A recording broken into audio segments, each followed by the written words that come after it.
नमस्कार, मैं अनीता चौधरी और न्यूज़ अड्डा इंडिया पे आप सभी का स्वागत है। आज बात एक ऐसे शख्सियत की करने जा रही हूँ, एक ऐसे व्यक्तित्व की करने जा रही हूँ जो अंत्योदय में विश्वास रखता था, जिसमें एकात्मता, मानव दर्शन, चतुर्पुरुषार्थ सिद्धांत को व्यवहारिक स्वरूप दिया था और उनका नाम था दीनदयाल उपाध्याय। विश्व के आधुनिक शासन प्रणाली में बहुत सिद्धांत सामने आए। इस सिद्धांतों को सूत्र के रूप में प्रस्तुत करने के लिए कुछ शब्द भी आए, जैसे साम्यवाद, पूंजीवाद, समाजवाद इत्यादि।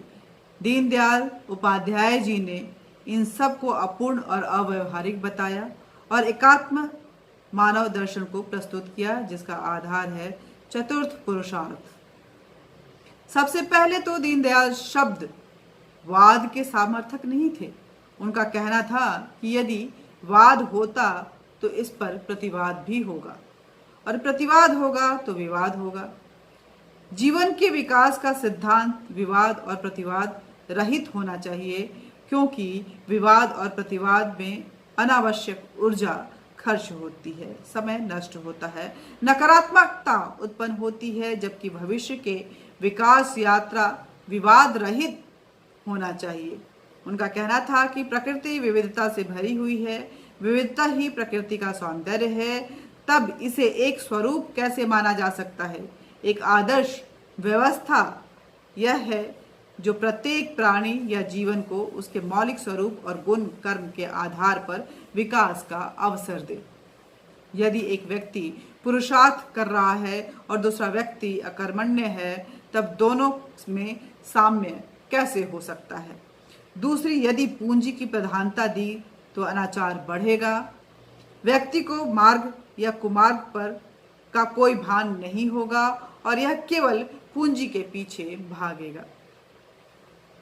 तीसरा, समस्त मानवों का महत्व तो समान हो सकता है, पर समाज तो समूह से बनता है और समूह के मूल में क्षत्रियता और गुण धर्म होता है। अतएव हमें साम्यवाद, पूंजीवाद, समाजवाद या मानववाद की बात करने के बजाय मानव दर्शन की बात करनी चाहिए। ये विचार थे दीनदयाल उपाध्याय जी के और इसका आधार चार पुरुषार्थ होना चाहिए। दीनदयाल जी ने भारत वाङ्मय का गहराई से अध्ययन किया था। चतुर्थ पुरुषार्थ के सिद्धांत वेदों, उपनिषदों, पुराणों में वर्णित है, जिसमें धर्म, अर्थ, काम और मोक्ष के रूप में विभाजित किया गया है। दीनदयाल जी धर्म को उसके व्यापक संदर्भ में एक भाग अवश्य मानते थे, लेकिन उसको परिभाषित जो उन्होंने किया वह बहुत व्यापक है। पूजा, उपासना पद्धति धर्म का एक भाग उन्होंने माना, पर वही संपूर्ण नहीं। धारणीय कर्तव्य को धर्म कहा उन्होंने। जैसे शिक्षक का धर्म पढ़ाना है, ठीक उसी प्रकार मोक्ष को के वो लक्ष्य की परम स्थिति मानते थे। जिस प्रकार आध्यात्मिक जीवन का लक्ष्य परम मुक्ति है, उसी प्रकार हमारे कर्म कर्तव्य की भी परम स्थिति हमारा लक्ष्य प्राप्त करना है, ऐसा दीनदयाल उपाध्याय जी का मानना था। इसी प्रकार उन्होंने व्यक्ति, परिवार, समाज और राष्ट्र के लिए चार पुरुषार्थ के आधार पर एक जीवन दर्शन दिया, जिसे एकात्म मानव दर्शन माना गया। यह एकात्म मानव दर्शन पहली बार 1964 में जनसंघ के ग्वालियर अधिवेशन में रखा गया और अगले विजयवाड़ा अधिवेशन में सर्वसम्मत स्वीकार कर लिया गया। दीनदयाल जी ने 22 से 25 अप्रैल 1965 में 4 दिन लगातार इस दर्शन पर आधारित व्याख्यान दिया। इसमें आध्यात्मिक, सामाजिक और राजनीतिक स्वरूप को प्रस्तुतिकरण किया गया था। एकात्म मानववाद एक ऐसे अवधारण है जो समूची सृष्टि के जीवन को अभिव्यक्त करती है। इसके केंद्र में व्यक्ति से जुड़ा घेरा परिवार के रूप में है, परिवार से जुड़ा हुआ घेरा समाज के रूप में है, समाज और समाज का विस्तार राष्ट्र के रूप में है, राष्ट्र का विस्तार विश्व रूप में है और फिर अनंत ब्रह्मांड में। इस अखंड ब्रह्मांड आकृति में एक अस्तित्व दूसरे पर निर्भर है, ऐसा उनका मानना था। यह परस्पर सह अस्तित्व है। एक दूसरे के पूरक हैं, सहयोगी हैं, तब कैसे कोई एक पक्ष दूसरे पक्ष को छोड़कर अपना विस्तार कर सकता है। दीनदयाल जी ने पश्चिमी और अन्य विदेशी अवधारणाओं के आधार पर भारत के विकास भविष्य की कल्पना करने वाले से आग्रह किया था कि जब भारत में विदेशी और पाश्चात्य साम्राज्य को नकार दिया, तब हमें उनकी नीतियों के दर्शन को भी नकार देना चाहिए। दीनदयाल जी ने इस मानसिकता से उबरने का आह्वान किया था। उन्होंने कहा था कि हमें कुछ संशोधन के साथ इन पाश्चात्य शैली को ही स्वीकारना पड़ेगा, क्योंकि हमारे पास कोई अपना चिंतन नहीं है, कोई मार्ग नहीं है। हम तो राष्ट्र थे, लेकिन पाश्चात्य ने आकर हमें ये इस तरह से कर दिया है कि हम आज अपने आप में नहीं हैं। दीनदयाल जी की दृढ़ता ने कहा कि भारत तो उसी समय से एक राष्ट्र रहा है।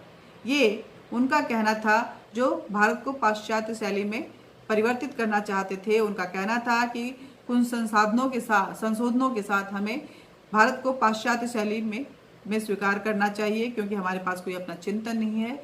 ये उस समय के उन नेताओं का कहना था जो पाश्चात्य शैली में जीना चाहते थे। कोई मार्ग नहीं है, हम राष्ट्र थे ही नहीं। ये उस समय भी कहा गया था, आज भी राहुल गांधी कहते हैं।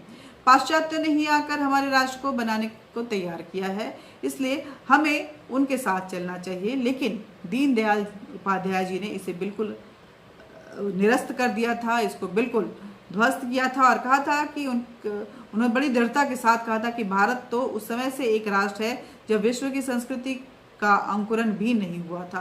उन्होंने कहा था कि हमारी राष्ट्र राज्य परिकल्पना सांस्कृतिक राष्ट्र भाव की है। हमारी एक गौरव संपन्न राष्ट्र परंपरा है जिसके केंद्र में ज्ञान है। हमें इसी ज्ञान परंपरा में भारत का भविष्य खोजना चाहिए। उन्होंने कहा कि विदेशी जगत की प्राथमिकता में मानव नहीं है, केवल विजय और आर्थिक समृद्धता का चिंतन है जो भारतीय मानवीय अधिकार और मान दोनों के लिए घातक है। उन्होंने कहा कि इसलिए पश्चिम का अभियान कोई भी हो, वह धार्मिक हो, आर्थिक हो या फिर राजनीतिक, सब में टकराहट है और हमारे लिए घातक है। यह सब मनुष्य को अपना दास बनाना चाहते हैं, जबकि भारत मानवीय को सम्मान और महत्व देता है।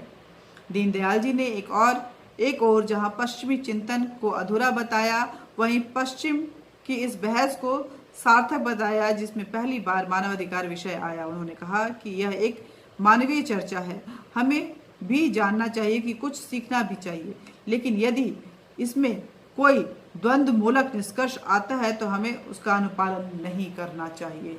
ये दीनदयाल उपाध्याय ने साफ साफ शब्दों में कहा था।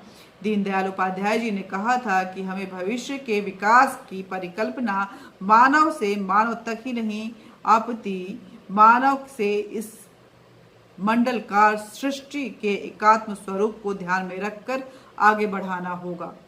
भारत में इसकी चिंतन यात्रा को धर्म कहा गया है। यह तो अभुद्य निश्चय संस्थिति स धर्म, अर्थात यह व्यष्टि समष्टि सृष्टि या परमेष्टि की एकात्मता का विचार है। यह विचार सभी दृश्यमान जगत में एकात्मता खोजता है। दीनदयाल जी ने समझाया कि संसार में पृथक दिख रहा है, वह पृथक नहीं है, यह तो उसके स्वरूप की विविधता है।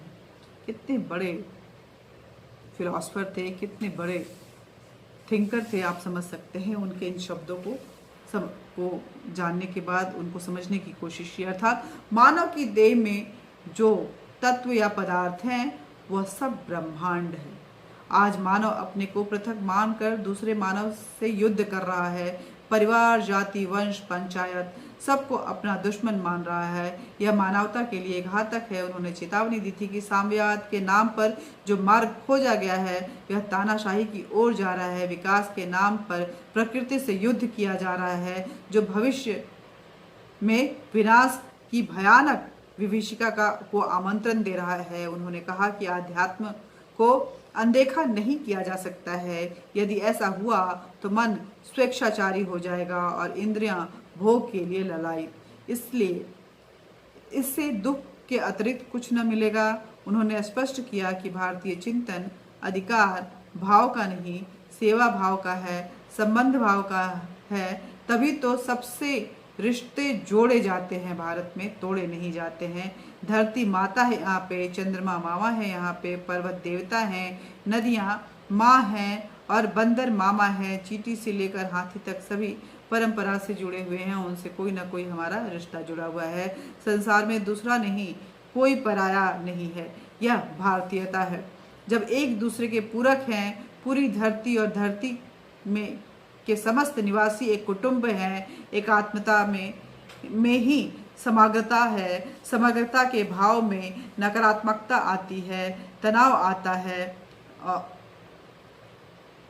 मानवता आक्रांत होती है। ब्रह्मांड की समग्रता की भांति ही व्यक्ति की भी समग्रता होती है। सुख, संतोष और आनंद के लिए इस समग्रता का ही चिंतन करना होगा। जिस प्रकार व्यक्ति का अस्तित्व केवल शरीर नहीं होता, मन, बुद्धि और आत्मा भी होती है। शरीर में अंग प्रत्यंग होते हैं और इनमें से एक की ही हो, व्यक्ति को अगर ना हो तो व्यक्ति विकलांग माना जाता है। उसी प्रकार सृष्टि में के विराट स्वरूप की पूर्णता ही मानव अस्तित्व की पूर्णता है।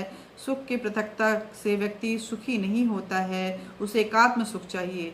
यही प्रसन्नता का आधार है और आनंद का मार्ग भी। दीनदयाल जी ने कहा कि सरकार को केवल सत्ता संचालन का यंत्र नहीं कहा जाना चाहिए और ऐसा मानना भी नहीं चाहिए। वह समाज भी है, उसे संस्कृति से पृथक नहीं माना जा सकता। वैसे ही सृष्टि के पंच महाभूतों पृथ्वी, जल, आकाश, प्रकाश व वायु की शुद्धि सुरक्षित रखते हुए आगे बढ़ना है, तभी मानव सुखी होगा। उन्होंने कहा कि समष्टि, सृष्टि तथा परमेष्टि से एकात्म हुआ मानव ही विराट पुरुष होता है, जो धर्म, अर्थ, काम और मोक्ष के रूप में चतुर्थ पुरुषार्थ कहलाते हैं। इनकी संपूर्ति ही एक आदर्श समाज और राष्ट्र व्यवस्था का रूप हो सकता है। चतुर्थ पुरुषार्थ सबसे पहला धर्म है। इसके अंतर्गत शिक्षा, संस्कार, जीवन, संकल्प, समन्वय एवं विविध व्यवस्था आती है। दूसरा पुरुषार्थ अर्थ है। इसमें साधन, संपन्नता और वैभव आता है। यदि हम इन दोनों पुरुषार्थ को समग्र रूप से देखेंगे तो हम एक ऐसी व्यवस्था की कल्पना करेंगे जो अर्थव्यवस्था, रोजगार का साधन, उत्पादन, वितरण एवं उपयोग आदि सब नीति संगत हो, सदाचार पर आधारित हो, अनीति या अनाचार पर के लिए कोई भी जगह नहीं हो। तीसरा पुरुषार्थ काम है। श्रीमद् भगवद गीता में कहा गया है कि धर्म विरुद्धो कामोहम, अर्थात जो धर्म के अविरुद्ध है वह काम हूँ। समस्त इच्छाएं, आकांक्षाएं अथवा तृष्णाएं इसके अंतर्गत आती हैं। उन्हें असंतुलित, समयानुकूल, सकारात्मक बनाना होगा। यदि जीवन के लिए धर्म विरुद्ध काम करना होगा तो यह कल्याणकारी नहीं होगा। इसलिए काम को धर्म से जोड़ा गया है। चतुर्थ पुरुषार्थ मोक्ष है, जो जीवन के भीतर जीने की शैली हो या जीने के बाद की अवधारणा। यही तो है कि व्यक्ति अभाव या प्रभाव की कुंठाओं से मुक्त हो जाता है। यह संतोष की परम स्थिति है। यहाँ मोक्ष की आशय किसी धर्म, पंथ, धर्म, संप्रदाय से नहीं, यह जीवन के वास्तविकता से जुड़ा है। यदि व्यक्ति संतोष से जुड़ा होगा तो वह समाज और राष्ट्र का आधार बनेगा और पूरे संसार रूपी सृष्टि को जोड़ने की दिशा में आगे बढ़ेगा। इसी अवधारणा के आधार पर वेद में संपूर्ण वसुंधरा के निवासियों को एक कुटुंब माना गया है। अब जानते हैं कि दीनदयाल उपाध्याय जी के आर्थिक विचार क्या थे। दीनदयाल जी ने कहा कि एकात्म मानव दर्शन में आर्थिक विचार भी महत्वपूर्ण है। उनके अनुसार किसी भी राज्य और समाज के लिए संतुलित और सतत आर्थिक विकास के लिए पूर्ण रोजगार एक प्राथमिकता होनी चाहिए। उन्होंने कहा कि हमें सामान्य तौर पर हर कामगार को भोजन मिलना चाहिए, पर जोर देने के बजाय इस बात को अपनी अर्थव्यवस्था का आधार बनाना चाहिए कि हर व्यक्ति को खाने के लिए समय से खाना मिलना चाहिए। दीनदयाल जी ने एकात्म मानव दर्शन के 6 बिंदुओं को अति संक्षिप्त रूप में बताया, जो इस प्रकार से है। प्रत्येक व्यक्ति के लिए कम से कम एक सामान्य जीवन स्तर और राष्ट्र की रक्षा की पूर्ण तैयारी होनी चाहिए। सामान्य जीवन के स्तर में अधिक विस्तार कैसे किया जाए जिससे व्यक्ति और राष्ट्र को अपनी चिंती के आधार पर प्रगति करने का अवसर मिले, इस पर ध्यान देना चाहिए। हर नागरिक को ऐसा रोजगार का अवसर प्रदान करना चाहिए जिसमें वह अपनी पूर्ण क्षमता और प्रतिभा के अनुरूप लक्ष्य प्राप्त कर सके। प्रकृति संसाधनों का उपयोग संतुलन के साथ न्यूनतम हो। उत्पादन की उपलब्धता को ध्यान में रखकर भारतीय स्थितियों के अनुकूल यंत्रों का विकास हो। दीनदयाल जी आयातित प्रौद्योगिकी को हतोत्साहित के उपयोग के पक्षधर थे। वो मशीनों की मानवीय प्रतिभाएं प्रतिस्पर्धा नहीं आपूर्ति सहयोगी के रूप में स्थापित करना चाहते थे। राज्य निजी रूप में विभिन्न उपयोगों का स्वामित्व तथ्यात्मक और व्यवहारिक आधार पर हो, ऐसा उनका मानना था।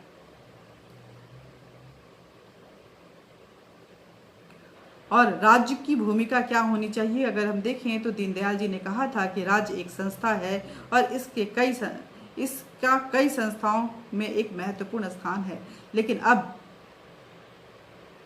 अन्य सबसे ऊपर नहीं है। दीनदयाल जी राज्य को समाज का सेवक मानते थे। उनकी दृष्टि में राज्य के अधिकार असीमित न हों और समाज राज्य से ऊपर रहे, तभी वास्तविक प्रजातंत्र का स्वरूप उभरेगा। वस्तुतः दीनदयाल जी के दर्शन में मानव और समाज सर्वोपरि रहा और वह धर्म और सकारात्मक लक्ष्य की यात्रा के साथ था।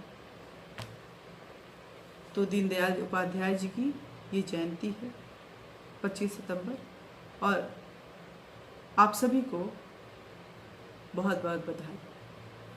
दीनदयाल जी एक ऐसा व्यक्तित्व थे जो अंत्योदय में विश्वास करते थे, यानी कि समाज के अंतिम व्यक्ति तक विकास की वो हर चीज़ें पहुंचनी चाहिए जो अग्रिम पंक्ति में खड़े व्यक्ति को मिल रहा है। समाज में समरसता, समानता, यही उनका लक्ष्य था। स्वयं सेवक थे, उसके बाद राजनीति में वो आए, लेकिन उनकी जो थॉट थे वो बताते थे कि वो भारत को किस परिदृश्य में देखना चाहते थे। बहुत बड़े थिंकर, फिलोसफर, ग्रेट पॉलिटिशियन और उसके साथ साथ एक अनडिस्क्राइबेबल ह्यूमन बीइंग जिसको कह सकते थे, ऐसे व्यक्ति थे दीनदयाल उपाध्याय जी। जय हिंद, जय भारत।